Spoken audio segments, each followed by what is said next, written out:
Namaste, Pranam, Gita Dhyana. Om Parthaya Pratibodhitam Bhagavata Narayanena Swayam Vyasena Gratitam Purana Munina Madhye Mahabharatam Advaitam Ritavarshinim Bhagavatim Ashtadashadhyayinim Ambatva Manusandadhami Bhagavad Gite Bhavadveshinim.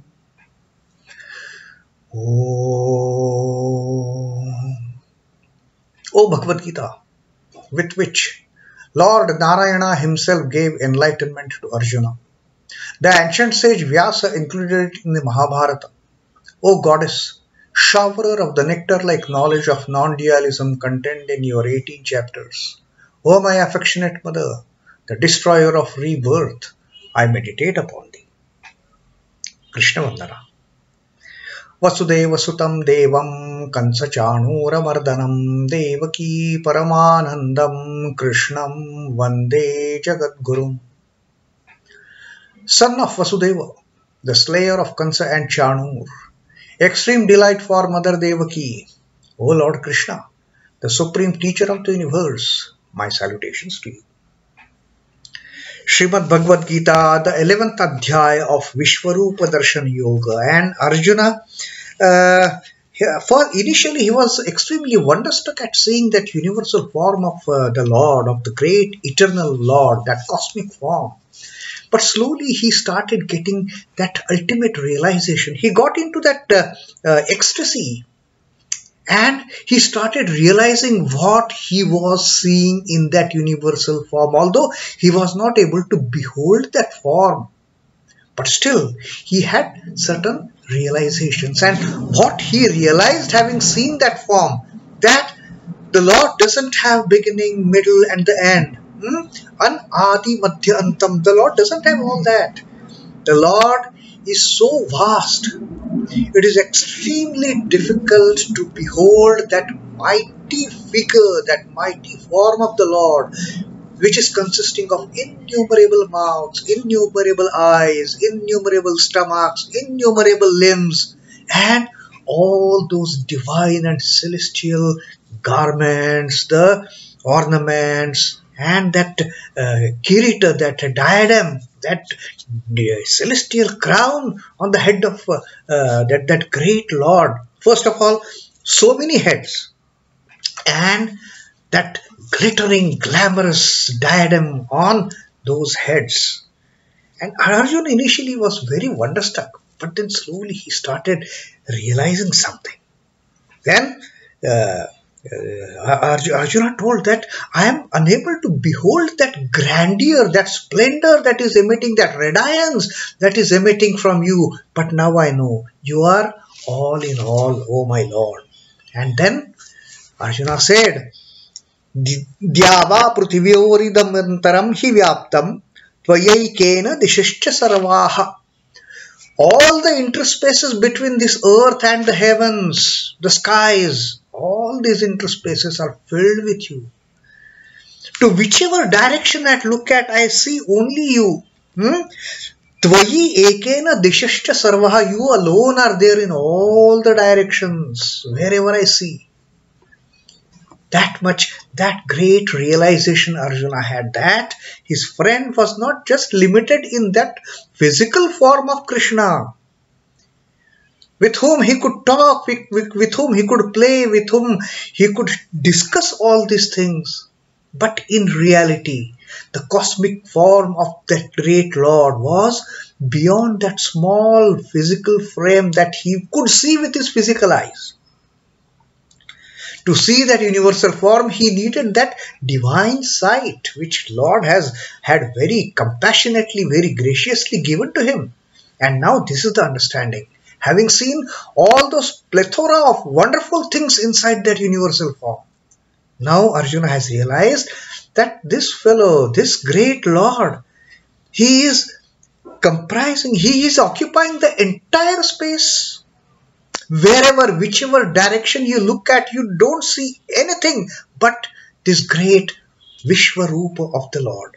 And then Drishta gutam rupam ugram tavedam lokatrayam pravyatitam mahatman. O Mahatman, O Supreme Most of this Atma, O Beholder of all these, the miniature Atmans within you, the miniature beings within you. O Mahatman, seeing your wonderful look, such a terrible form, in fact, the fire is emitting from the mouth, and the eyes, the dazzling like hot sparkling sun. It is extremely difficult to behold that vision. And seeing that terrible form of yours, O Lord, now Arjuna is telling Sri Krishna that as if the three worlds, Lokatrayam Pravyatitam, all the three worlds, they are trembling with fear, seeing this, the most terrible form of yours. On the one side, the Lord is so sweet. On the one side, Lord is so compassionate, so gracious. And you look deeply into the Lord. Lord also has that terrible form. That fire is emitting from the mouth, dazzling fire. It is going to devour everything. The Lord with all the uplifted weapons in his hand, all those celestial weapons, as if to strike any moment. Seeing that terrible form. Pleasant form side is of course there, but the terrible side is also there, which is reminding everyone of the ultimate destruction. The pleasant side is, yes, Lord is giving birth to the creation. Lord is sustaining to the creation, sustaining this creation. Lord is providing whatever is required to nourish this division. Such a loving, such compassionate, such a graceful attitude of the behavior of the Lord for this creation which is like his child. And while he is taking every step to nurture this beautiful creation, he is taking every step to nourish and make this child of his grow wonderfully, grow beautifully to the extreme heights. At the same time, the Lord is also in the preparation. The Lord is also in the, he is ready to destroy this creation the moment the time comes. He is not going to think twice. Oh, this is my child. How I can take it back into me? This is my creation. I have sustained it. I have provided everything to it. But when the time comes, Lord doesn't think twice and just brings back. When that pralaya time comes, when that moment of pralaya comes, everything gets dissolved. Then Lord doesn't have that mercy. Then Lord, in fact, that also is the Lord mercy of taking back whatever he has created in under his fold. But Arjuna says, looking this terrible side of yours, all the three worlds, the heavens, the earth, the hell, all the three worlds for that matter, the past, the present, the future, Adi, Madhya, Anta, all three worlds, they are trembling with fear, seeing your horrible form, seeing your terrible form. So that was as far as Arjuna's understanding of seeing that terrible side of that universal form of the Lord is concerned. Now in the 21st shloka, Arjuna again continues about what all he has seen and what those entities that Arjuna has seen, what are they doing?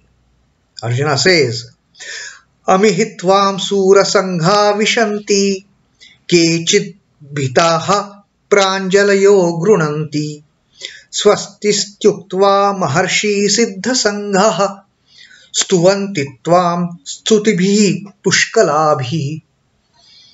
What Arjuna has seen further, Amihi tvāṁ sura-saṅghā viśhanti. I have seen hosts of gods, sura-saṅghā. Saṅghā is God. I mean, it is an association, it is an order, saṅghā, in groups. So Arjuna has seen sura-saṅghā viśhanti, hordes of gods and goddesses in different groups.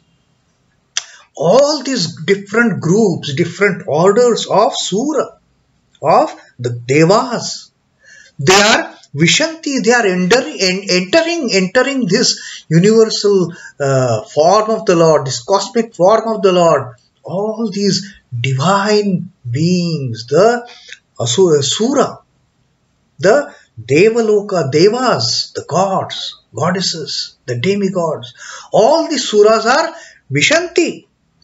Amihi tvāṁ viśhanti. I have verily seen these. I have verily seen these different groups, different categories of gods. They are all entering your divine universal form. They are entering your Vishwarupa. After finishing their jobs in their respective loka, in their respective planes, all this, and not one or two, in the groups, the hordes of gods, sura-saṅghā, they are entering that great body. And then, kechid bhītāḥ prāñjalayo gṛiṇanti. Kechid is bhītāḥ, in fear. And some of them, in fear, they are trembling. Fear can be on two accounts. One is out of extreme excitement. They start trembling. And as if they are afraid, but still they cannot stop getting inside that universal form of the Lord. Kechid bhītāḥ prāñjalayo gṛiṇanti. Prāñjalayo is anjali. Anjali is palm. This is the palm. And prāñjalayo, with the folded palms. Bowing with all the reverence to that holy form. Still they are trembling. They are in fear because their limited existence. Now the so-called suras, they are immortals. They have unlimited time span, but even that time span comes to an end. And this is another wonderful teaching we find in this shloka of the Gita. That even the suras, even the devas, the gods, although they have immeasurable time frame to enjoy in that plane, even that comes to an end at God's will. And the Lord draws back all these. What is the case of the human beings then? Just pathetic 100 years of lifespan all put together. Maximum. Some reach 100, some reach maybe slightly beyond, but majority of them don't even reach 100. But what to talk of human beings when the suras are also entering? And suras, how they are entering? They are entering the Lord's body. They are entering that Vishwarupa with folded hands. And although in fear, they are trembling, but still they are moving ahead. They are in fear because all that, the benefits that they enjoyed for n number of years, being in the Devaloka, being in the Suraloka as the gods, as the Devas, all that has come to an end. Now again, having entered the Lord's body, they have to wait for another cycle of creation, then another human birth, and then maybe depending upon their karmas, they may be elevated to the level of suras, or depending upon their karmas, they may be once again put into that cycle of birth and death for innumerable births, innumerable deaths, and then again maybe that birth of the Lord. Svastīty uktvā maharṣi-siddha-saṅghāḥ. Swasti is a term which it is kind of a prayer or rather a wish. Swasti is, may it be all well. May it be well. May you all do well. Like, that kind of the good wishes which are generated from the hearts of the learned and the enlightened people. Swasti. May it be well. So, maharṣi-siddha-saṅghāḥ svastīty uktvā. All the maharshis, all the great rishis and siddhas, the enlightened souls, the illumined souls who have realized the ultimate truth, Those enlightened souls, they are entering the universal form, uttering svastīty. May it be all be well. May you have all good prosperity, that kind of good wishes, with all those good wishes being uttered. Uttering those good wishes, uttering those pleasant wishes. Swasti, all these maharshis, all these enlightened souls, the siddhas, and stuvanti tvāṁ stutibhiḥ puṣhkalābhiḥ. Stuvanti tvāṁ, they are praising you. They are praising you, O Lord, while entering your body. And Arjuna is seeing all this. Arjuna is seeing all this with his very divine eyes, the divine sight that the Lord has given. All these great wonderful gods in different groups, and the maharshis and the siddhas, they are all entering, maharshis and siddhas entering the Lord with blessings on their tongue. They are saying, may it all be well, may everything be well, may everything be blissful, may everything be pleasant. With that kind of a blessing, with that kind of a holy uttering, they are entering that universal form of the Lord, singing the praises. Stuvanti tvāṁ stutibhiḥ puṣhkalābhiḥ. They are singing your sublime hymns. They are singing your praises, uttering those sublime hymns. It is not they are entering that great universal form, that cosmic form, crying and repenting and in that sad, frustrationless mode. Not like that. They are all very happily with the words of may all be well on their mouths, and singing the holy praises, singing the praises of the Lord with all those holy hymns, with all those sublime hymns. Such a great scene that Arjuna has seen, and he is also he is narrating it to the Lord, and he is also narrating it to us. Now this is actually, this shlok is a mix of the pleasant and fearful emotions of Arjuna, because it is indicating basically the destruction. The scene, basically what Arjuna has seen, is the scene of destruction. Even the gods are entering the universal form. They are going back. Their existence has come to an end. And therefore the gods, they are fearful. Oh my God. We enjoyed all those niceties. We enjoyed all that godly benefits, for that matter, for n number of years, and now everything has come to an end, and they are all entering back in the under the fold of, inside the cosmic form of the great Lord. So they are trembling. But look at the maharshis and the siddhas, the enlightened souls who have had the realization. What is their condition when they are entering? They are entering the universal form with the great blessing on their mouth. Swasti. May all be well. May all be pleasant. May all be blissful. With those words they are entering, they are happily getting into the form of the Lord, and singing the praises with sublime hymns, singing the praises of the Lord. They are not crying. They are not fearful. They are not hesitant to enter. With all love, with all reverence, they are entering that cosmic form of the Lord. So this is what Arjuna has seen, and Arjuna has told us. When the need for it comes, Lord destroys not only human beings on a large scale, but also the gods, also the Devas, also the Sura, who are called immortals for the namesake.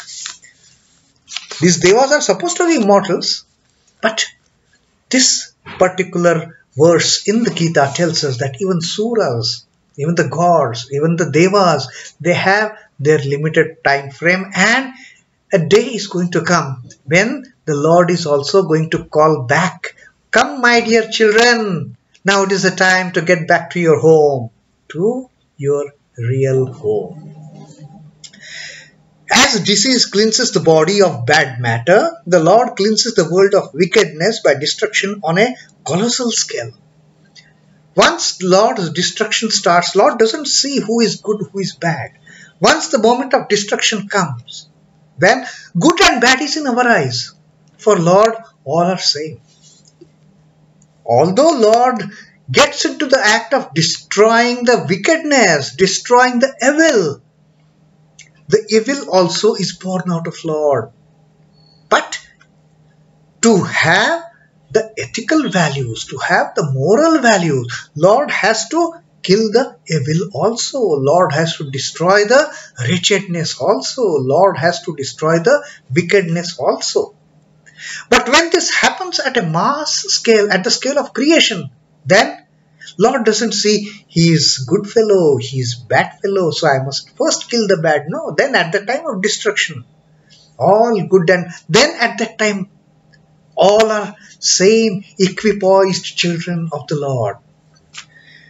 Those who vaguely understand this design of Lord tremblingly submit themselves to the inevitable with folded hands. Those who understand this design, like the Devas, their so-called immeasurable time frame has come to an end, so they are trembling. But the maharshis and the siddhas, with smile on their face, with blessings on their mouth, with the words of blessings on their mouth, they are happily, they are joyously, blissfully, they are entering the body of the Lord. There is as much grandeur in the sunset as there is in the sunrise. Now, sunset in fact is going to be a very bad thing, isn't it? Because then comes the dark. We don't know what is there in the dark. With sunshine, when sun comes up, we all love the sunrise. Because with sunrise, we are going to have a day. We are going to have light. But with the sunset, we are going to enter the night, and in the dark we don't know what lies next to us, who is sitting next to us. We don't see in the pitch dark. Things are unknown, things are not familiar with us in the dark light, in the dark phase during the night. But even then, we also love sunset. We say, oh how beautiful sunset is. That sunset, in a few moments afterwards, is going to bring that dreadful night, which all of us become uncomfortable at the thought of night. Except the yogis. For yogis, night is the wonderful time to spend in meditation. Like this, there is as much divinity in the Lord's wiping out the universe as in His creating it. So all the acts of the Lord, they have a divine hand in it. They have a divine insight into it, whether it is giving birth or whether it is taking back. Great rishis like Narada and Siddhas like Kapila intuit the sublimity of this divine sport and get into raptures in extolling it. And therefore these maharshis and siddhas, when they are going, they start singing praises of the Lord. Oh, you are so wonderful, you are so merciful, you are so compassionate, that you have showered so many blessings on your children. You have been merciful all along. And with those kind of serene and divine and sublime hymns and praises, they start entering the divine body of the universal form of the Lord. So this is what Arjuna has seen in the 21st shloka that we have read today. Om Namo Bhagavate Vasudevaya. Sri Krishna Arpanamastu. Jai Sri Ram Krishna. Jai Thakur. Jai Ma. Jai Swamiji.